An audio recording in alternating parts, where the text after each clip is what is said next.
தலை நிமிர சேரி திரளும் தலை கீழாய் நாடு புரளும். 30 ஆண்டுகளுக்கு முன்னால் நான் எழுதிய முழக்கம், தலை நிமிர சேரி திரளும் தலை கீழாய் நாடு புரளும். 30 ஆண்டுகளுக்கு முன்னால் நான் எழுதிய முழக்கம் திருச்சி சிறுகனூரிலே அன்றைக்கு நான் கண்ணால் பார்த்தேன். என் முழக்கம் வீண் போகவில்லை, உழைப்பு வீண் போகவில்லை, சிந்திய ரத்தம் வீண் போகாது, சிறுத்தை படையோ பின்வாங்காது. 30 ஆண்டுகளுக்கு முன்னால் நான் எழுதிய முழக்கம் சனாதன சக்திகளை தமிழ்நாட்டில் வேரூன்ற விடாமல் பாதுகாப்பு அரணாக இருந்து போராடுகிற புரட்சியாளர்கள் தான் சிறுத்தைகள். நீ சொல்லிட்டா உடனே எங்க ஆள் நம்பிடுவாங்களா? சிறுத்தைகளா? திருமாவளவனுக்கு ஆதவ அர்ஜுன் 100 கோடி கொடுத்துட்டாரு, என் பாக்கெட்ல ஒண்ணுமே இருக்கு, வருகிற பசங்க தான் அங்க கொடுங்க எங்க கொடுங்க எடுத்து வாங்கிக்க. எனக்கு எதுக்கு பணம்? 10 வருஷம் எம்பியா இருந்துட்டேன், 10க்கு 10 ரூம்ல தான் தங்கி இருக்கிறேன் தம்பிங்களோட.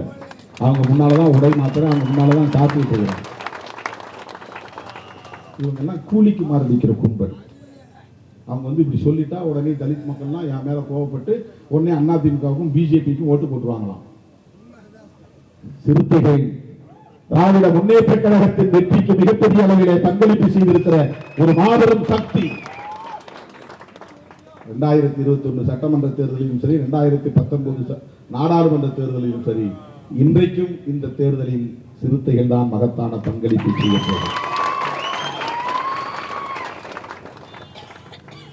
டோட்டல் பார்த்தா போன தேர்தலுக்கு இந்த தேர்தலுக்கும் ஒரே ஃபார்முலா. எங்களுக்கு 2, போன தேர்தலில் 2, இந்த தேர்தலில் 2. கம்யூனிஸ்டுகளுக்கு போன தேர்தலில் 2, இந்த தேர்தலில் 2. மதிமுகவுக்கு போன தேர்தலில் 1, இந்த தேர்தலில் 1.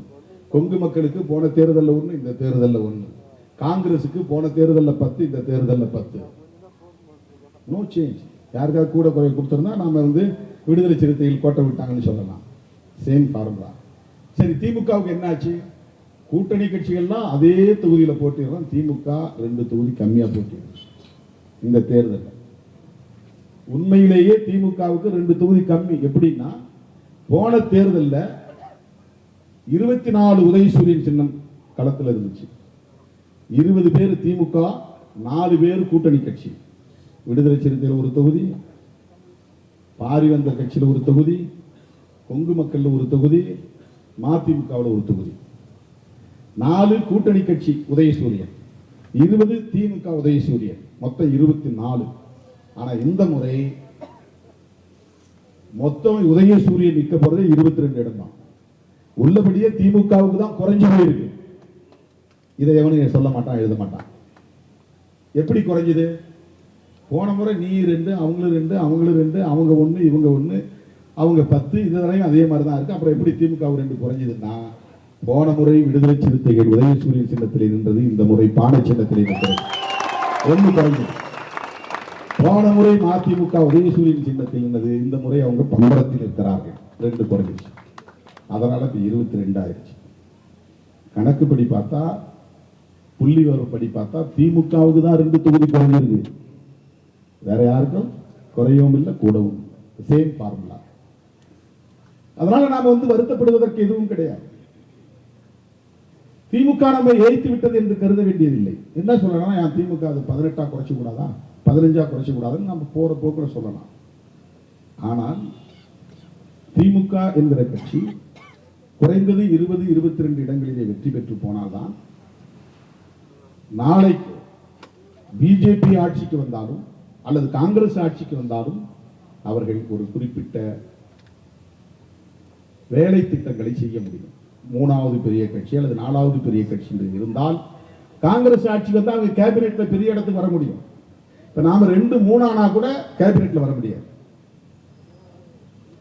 அல்லது நாளைக்கு பிஜேபி ஆட்சி வந்துச்சுன்னா சட்டத்தை எதிர்க்க முடியும். ஏன்னா ஒரு கமிட்டிக்கு சேர்மன் வாங்க முடியும் அவங்களால. 2 தொகுதி 3 தொகுதி ஜெயிக்கிறவங்களால வாங்க முடியாது. பார்லிமெண்ட்டை பொறுத்தவரையிலும் 5 எம்பிக்கள் இருந்தாதான் பார்ட்டி, 4 இருந்தா குரூப், 3 இருந்தா group. VCK group, VCK party கிடையாது. குறைந்தது 5 எம்பி ஜெயிச்சு போனாதான் ஒரு பார்ட்டியா ரெகக்னைஸ் பண்ணுவாங்க பார்லிமெண்ட்ல. அதுக்கு கீழே இருக்கிறவங்க குரூப்னு பேரு. ஒரு ஆள் இருந்தாலும் குரூப், 2 ஆள் இருந்தாலும் குரூப், 3 ஆள் இருந்தாலும் குரூப். நினைச்சா கொடுப்பான், இல்லைன்னா கொடுக்க மாட்டான். டைம்ல பேசுறது, டைம் முடிஞ்சு போச்சுன்னா முடிஞ்சிச்சு தூக்கி போட்டு பிரைம் மினிஸ்டர் ரிப்ளைன்னு அனுப்பிச்சுவான். நாம காத்துக்கிட்டே உட்காந்துருக்கணும், பேச முடியாது. ஆனால் திமுக அந்த மாதிரியான இடத்துல இல்லை. அவங்க ஆண்ட கட்சியில் இருந்தவங்க, கேபினெட்ல இருந்தவங்க, 20 மேல தொடர்ந்து வெற்றி பெற்று வந்தவங்க. இப்பவும் அப்படி போனா அவங்க கேபினெட்ல இடம் பெற முடியும். இடம் பெற்றாங்க, அவங்களால சில தாக்கத்தை ஏற்படுத்த முடியும். அதனால் அந்த நிலையை தக்க வைத்துக் கொள்ள வேண்டும் என்று அவர்கள் நினைப்பதில் ஒன்றும் தவறு. நமக்கு பிடிக்கலன்னா ஒண்ணு கூட்டணியை பிரேக் பண்ணிட்டு வெளியே வரணும். ஒரே ஒரு தொகுதிக்காக நாமே உருவாக்கிய இந்தியா கூட்டணியை நாம் உடைக்கிறோம் என்றால் நம்மை பற்றி பொதுமக்களின் மதிப்பீடு என்னவாக இருக்கும்? போற போக்க நம்மளால சொல்றோம், ஏன் வெளியே வர வேண்டியதானே, ஏன் தனியா நிற்க வேண்டியதானே, ஏன் எடப்பாடியை போய் பார்க்க வேண்டியதானே. எனக்கு தலித் ராமதாஸ் பேர் வந்துடும்.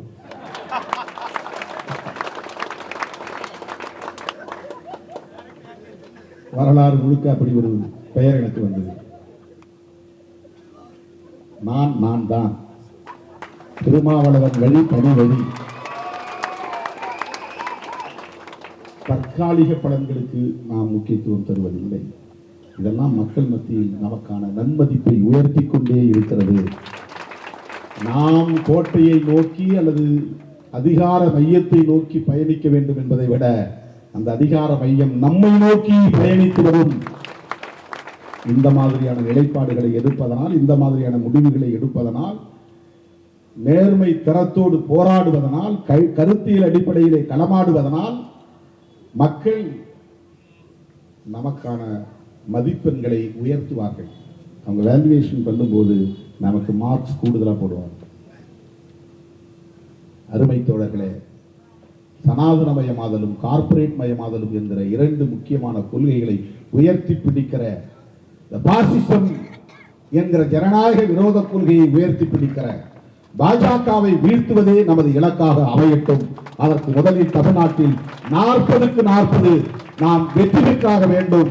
விடுதலை சிறுத்தைகள் 2 பானை சின்னங்களில் போட்டியிட்டாலும் 40 தொகுதிகளிலும் போட்டியிடுகிறது என்கிற உணர்வோடு களமாடுவோம் என்று சொல்லி வாய்ப்புக்கு நன்றி கூறி முடிக்கிறேன். நன்றி, வணக்கம்.